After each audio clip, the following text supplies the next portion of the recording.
Preciso que vocês fiquem comigo nesse vídeo. O capítulo 21 de Mateus ele é um pouquinho mais longo que os anteriores, mas nada muito absurdo, tá? Então fica comigo nesse vídeo. Você perde aí muito tempo assistindo vídeos nada a ver, coisas que não tem nada a ver, que não vão agregar nada na sua vida.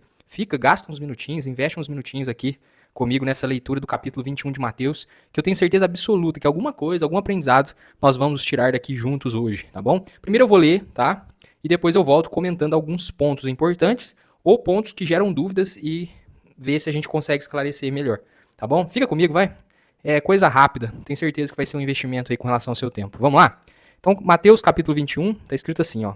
Ao se aproximarem de Jerusalém, chegaram a Betfagé, no Monte das Oliveiras. Então Jesus enviou 2 discípulos e recomendou-lhes: Ide ao povoado que está diante de vocês, e logo encontrareis uma jumenta amarrada, com seu burrico ao lado, com seu filhote ao lado.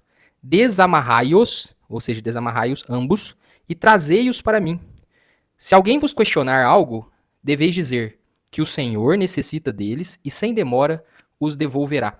Pessoal, aqui nessa primeira parte, falei que ia ler tudo, depois ia comentar, mas algumas coisas eu vou parando e já vou comentando. Aqui são detalhes que mostram um pouco do caráter de Jesus, da pessoa de Jesus, né? Por exemplo, ele fala para 2 dos seus discípulos ir até a aldeia ali perto e pegar uma jumenta, né, que estava amarrada com o seu burrico, né, com o seu filhote. E no estudo bíblico fala que Jesus teve esse cuidado de não separar da jumenta o filhote dela, até que ele devolvesse, né, ambos ao verdadeiro dono. Então um detalhezinho aqui, né, o cuidado de Jesus com certas coisas. A gente vê um pouco da pessoa de Jesus também, quando ele ressuscita, né, e ele deixa o lenço dobrado à parte. Quando ele se preocupa com a multidão, né, não ser dispensada sem comer antes, e aí ele multiplica os pães e os peixes. Quando ele se preocupa em pagar o imposto dele, e também o de Pedro, né. Então mostra aqui detalhes da pessoa, de quem era, né, Jesus, a pessoa dele. No entanto, isso ocorreu para que se cumprisse o que fora dito por meio do profeta. Então isso aqui era uma profecia, né, que estava se cumprindo, que dizia assim, ó: Dizei à filha de Sião, eis que o teu rei chega a ti humilde e montado num burrico, um potro, cria de jumenta. Então os discípulos foram e fizeram o que Jesus lhes havia mandado. Trouxeram-lhe a jumenta com o jumentinho, o selaram com mantas para cavalgar, e sobre as mantas Jesus montou. Então uma grande multidão estendia suas capas pelo caminho. Muitos outros cortavam ramos de árvores e os espalhavam pela estrada, e as multidões, tanto as que iam adiante dele, quanto as que o seguiam, proclamavam: Hosana ao filho de Davi, bendito seja ele que vem em o nome do Senhor, Hosana nas alturas. Assim que Jesus entrou em Jerusalém, toda a cidade ficou alvoroçada, e comentavam: Quem é esse? Então as multidões exclamavam: Esse é o profeta Jesus, vindo de Nazaré, da Galileia. Tendo Jesus entrado no pátio do templo, expulsou todos que ali estavam comprando e vendendo, também tombou as mesas dos cambistas e as cadeiras dos comerciantes de pombas, e repreendeu-os. Está escrito: A minha casa será chamada casa de oração. Vós, ao contrário, estáis fazendo dela um covil de ladrões e salteadores. Então levaram a Jesus no templo, cegos e aleijados, e ele os curou. Aqui, pessoal, é a primeira passagem que eu vejo Jesus extremamente irado, a ponto, né, de expulsar do templo esses cambistas, esses comerciantes, e não só expulsá-los, mas como derrubar a banca deles, né, a estrutura a qual eles estavam usando ali para comercializar as coisas dentro do templo. Porque existia o templo, existia uma parte externa, que era o pátio do templo. Eles estavam fazendo o templo de lugar de comércio, tanto que o pátio já não era mais suficiente para esse comércio, eles já estavam invadindo a parte interna do templo para comercializar animais a serem sacrificados no templo, entre outras coisas, né? Tinha cambistas que trocavam moedas, porque o judeu ele não ofertava no templo com moedas que eram cunhadas por imperadores romanos ou deuses pagãos. Então eles tinham que trocar essas moedas por moedas aceitas, né? Pelo templo, pela casa de Deus. E aquilo ali acabou virando um covil de salteador, né, de comerciante, porque as pessoas estavam ali desrespeitando o templo, invadindo o espaço interior do templo, e ainda a forma com que eles estavam negociando não condizia, né? E Jesus ira pelo zelo que ele tem com o templo, e ele fala assim: a minha casa será conhecida como casa de oração, e vocês têm feito dela uma casa de comerciantes, um covil de salteadores, né?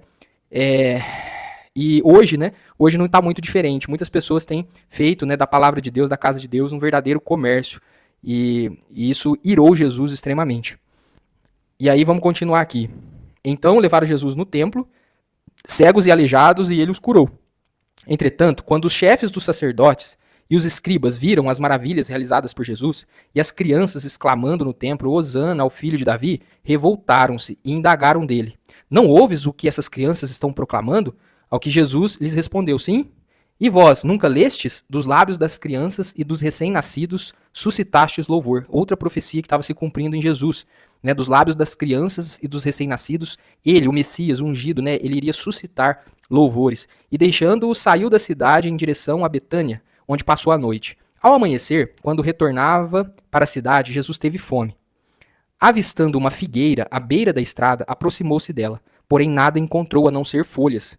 Então, decretou-lhe, nunca mais se produza fruto em ti. E no mesmo instante a figueira ficou completamente seca.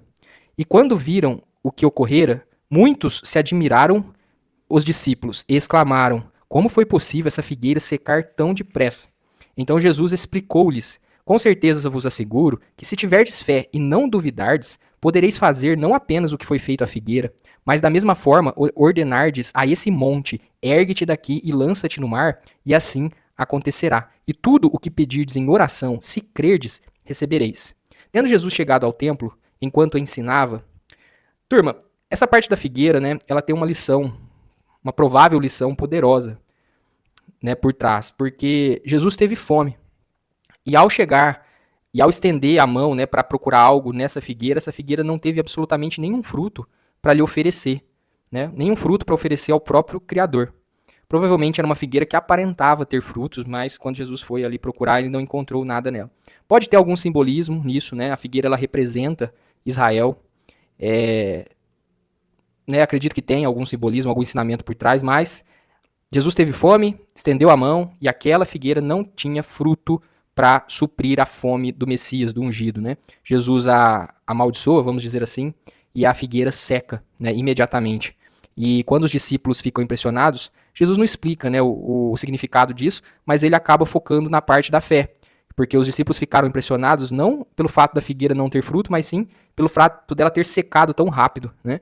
Mediante a palavra de Jesus. E aí ele fala, gente, se vocês tiverem fé, vocês vão falar para esse monte aqui, ergue-te daqui e joga-te no mar, e ele vai fazer. Né? Se vocês tiverem fé e crer e pedir para Deus em oração, vocês vão receber. Né? Então Jesus respondeu ali aquilo que eles, discípulos, deram foco.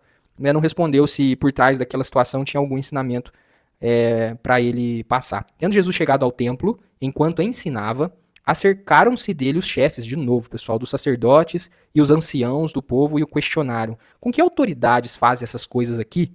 Né, os religiosos, eles são sempre cheios disso, né? Com que autoridade você fala? Com que autoridade você prega? Com que autoridade você faz isso, você faz aquilo? Mas você tem diploma? Mas você fez algum curso? Mas você...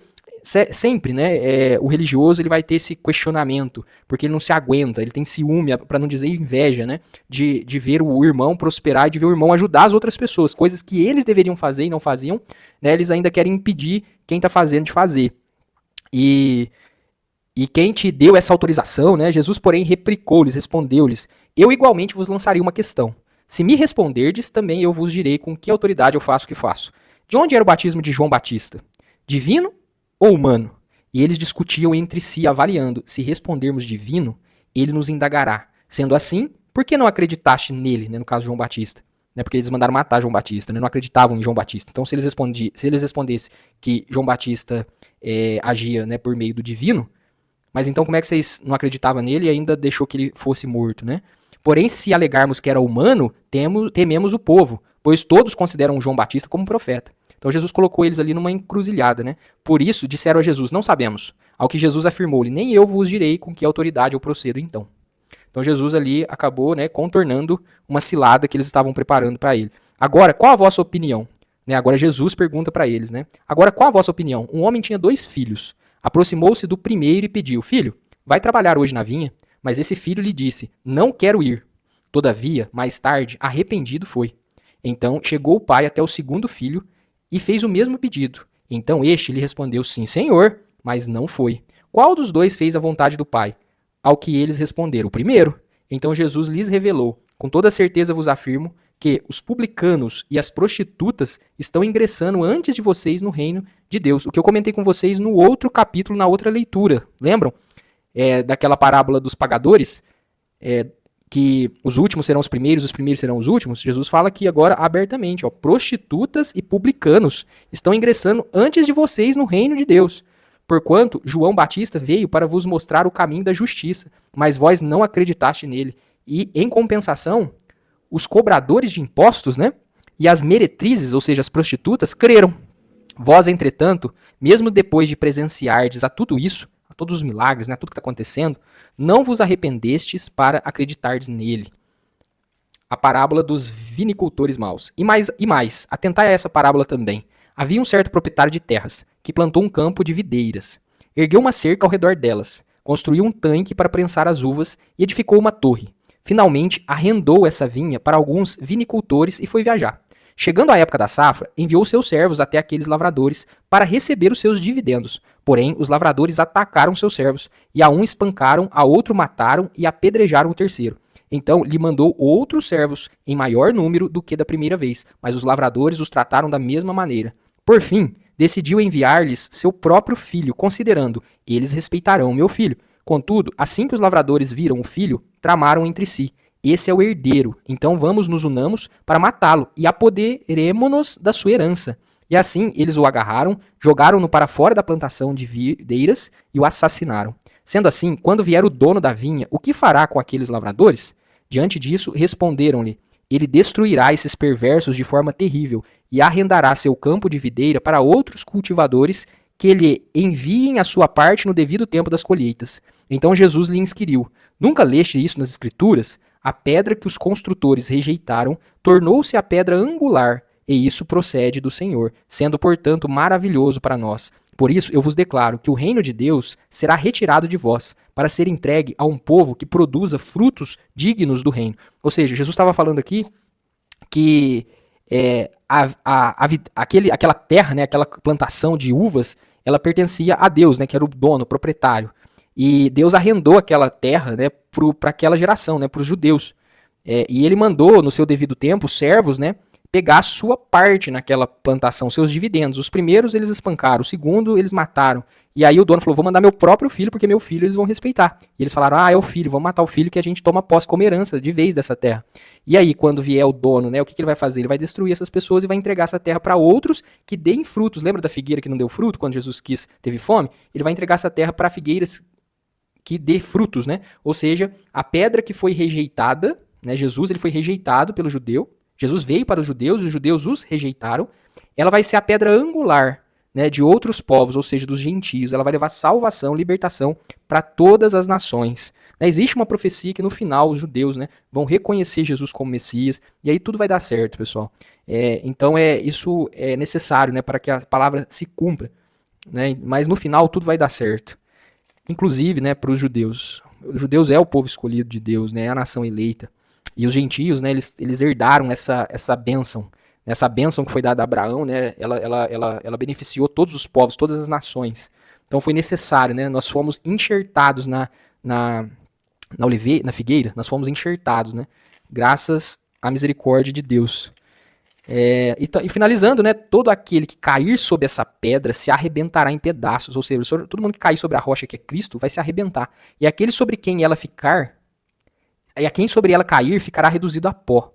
Depois que os chefes dos sacerdotes e os fariseus ouviram as parábolas que Jesus lhes havia contado, compreenderam que era sobre eles próprios que Jesus estava falando aqui, ó, tá vendo? Jesus estava comparando, por meio dessas duas parábolas, os judeus, né, o que eles estavam fazendo.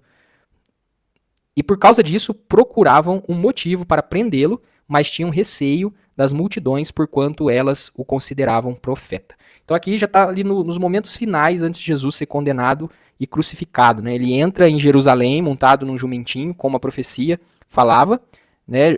Entrar em um lugar montado num jumento era um sinal de realeza, de reinado, de rei, né? E esse jumentinho Jesus pegou emprestado de alguém, né, junto com o seu filhote, e ia devolver depois, né? Mas a multidão o aclamava, né? Hosana nas alturas, né? Hosana ao filho de Davi. reconhecendo, né, e se cumprindo a profecia. E aí tem todo esse episódio que Jesus chega no templo e fica irado, e o zelo pela casa de Deus o consome, e ele sai ali, né, expulsando aqueles comerciantes da casa de Deus, derrubando as barracas, né, as estruturas de comércio, e falando que a casa de Deus é lugar de oração, não é lugar de comércio, não é lugar das pessoas, além de comercializarem, elas estavam roubando, né? Roubava no peso, roubava na medida, eram coisas ilícitas ali, tinha os próprios sacerdotes do templo envolvidos com aquelas negociações, ganhando dinheiro por trás, né? É o que fala aqui o estudo bíblico. Então Jesus cirou. Depois tem o episódio da figueira, depois tem ele falando, né, das duas parábolas, mostrando, né, o papel que os judeus estavam fazendo nessa história e mostrando qual seria o fim, né, de tudo isso. Beleza, pessoal? Esse foi o capítulo de hoje, Mateus capítulo 21. Amanhã nós vamos para o 22. Já estamos caminhando também para o final desse desafio, dessa série de 28 leituras, 28 capítulos do Evangelho de Jesus segundo Mateus. E amanhã é o 22, né? Começa aqui com a parábola do banquete nupcial. É muito importante essa passagem. Tem a parte do dai a César o que é de César, os saduceus e a ressurreição, o maior dos mandamentos. Você não pode perder o maior dos mandamentos. Jesus é o Senhor de Davi, os doutores da lei falam, mas não agem. Ou seja, o capítulo 22 de amanhã está imperdível, tá? Então amanhã eu espero você aqui. Muito obrigado, tá, por ter ficado durante esse vídeo. Eu tenho certeza que você deve ter aprendido aqui algo legal, como eu também aprendi. Curta esse vídeo, comenta, compartilha ele para que outras pessoas possam ver que nós estamos fazendo esse desafio, fazendo a leitura de um capítulo de Mateus por dia e possam, né, assistir os outros vídeos. Estão todos aqui no canal, estão todos aqui no feed. Você pode voltar lá, conferir. Eu faço a leitura na íntegra, depois nós comentamos ponto a ponto, ou os pontos mais importantes, né, os pontos que às vezes deixam dúvidas, para que as pessoas compreendam. Então faz isso, tá? Compartilha, porque às vezes você pode estar ajudando alguém, né, levando, divulgando aí a palavra de Deus. Beleza, pessoal? Um grande abraço e até o nosso próximo vídeo. Tchau, tchau.